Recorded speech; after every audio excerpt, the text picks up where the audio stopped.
I ordered this figure along with Darkness, and both are re-releases as I had missed these when the first release came out. Nothing special about the packaging. The box is the usual windowed Nendoroid box with various poses shown on the side and the back.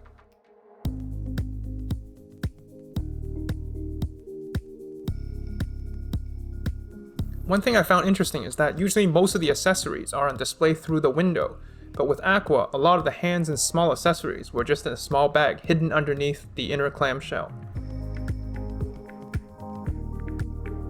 Aqua comes with a healthy dose of accessories, with a lot of them being different arms and hands. To start with, we have her two alternate faces, which is the crying face, as well as the mischievous face. Her standard smiling face is ready on the figure. Next, we have her staff, which has good detail and great painting. She comes with her straight arms already on the figure, as well as a bent elbow variant for both arms. There is another pair of bent arms with fists attached, which are used to replicate her mischievous pose when her hands are around her chin. She also comes with a right gripping hand for the staff, and a pair of fan hands with fans attached. Along with those fans, she of course comes with her famous water sprays. These attach to the fans with a small clip, which is almost impossible to get to stay. And because it attaches to the fan, which is accordion shaped, the water spout isn't parallel to the fan. She also comes with a bent right leg to recreate a running pose. And lastly, she comes with her usual Nendoroid clear base and stand. Aqua's hair has good detail, and the painting is nicely done. The paint is slightly shimmery in certain angles of light, which is a cool effect. Her hair bun at the top looks great, and captures the look from the anime really well. Her long flowing hair behind her restricts the clear arm of the stand, so depending on the arm position of the stand, it could restrict her head movement. Her faces are all well painted and reflect the character brilliantly, especially the crying and the mischievous faces.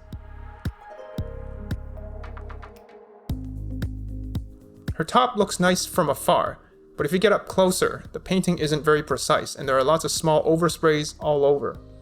It's especially easy to see on the white edges of her top and the blue bands on her sleeve. That's a bit disappointing, as the quality control on the other Nendoroids I have are much better than this. The bows are nicely done, but the painting is still iffy. Her skirt has nice sculpting to replicate the frills, but the painting issues continue here.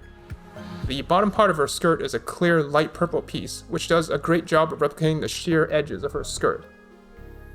While we're on the subject of the sheer parts of her costume, I believe around her neck area there should be the same material, but the figure doesn't have this. Maybe it's because there's not enough space on the figure to include a clear plastic piece at the neck? Her legs don't have a lot of detail, but Goodsmile did paint in the stockings and mold out the boots. However, the painting is pretty bad here as well. You can clearly see the jagged edges of the blue accent on the white stockings.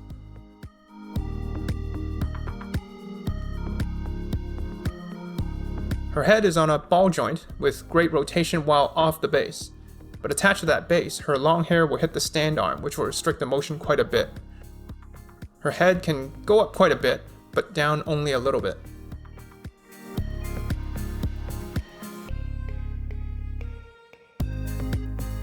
The shoulders are the usual simple peg joints, and just have the full rotation if you move her bangs out of the way.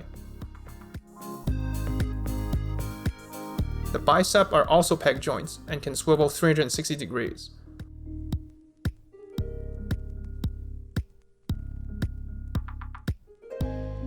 The hand, again, is another peg joint and rotates fully.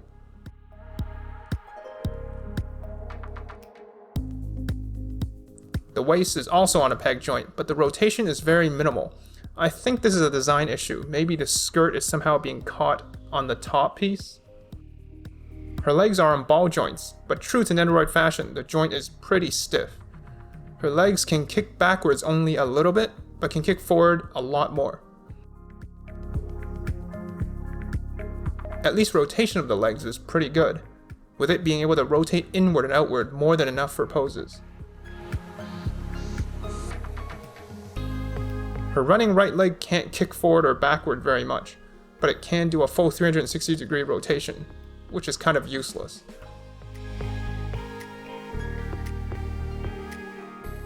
Overall, Aqua is an average Nendoroid figure. She has a good amount of accessories and iconic poses, but the paint flaws and the lack of any great posability hurts the value proposition. This is especially clear if you compare her to the Darkness figure, which was re-released at the same time. Darkness is a much better figure, with better articulation, even more accessories, and at least on my example, better paint QC.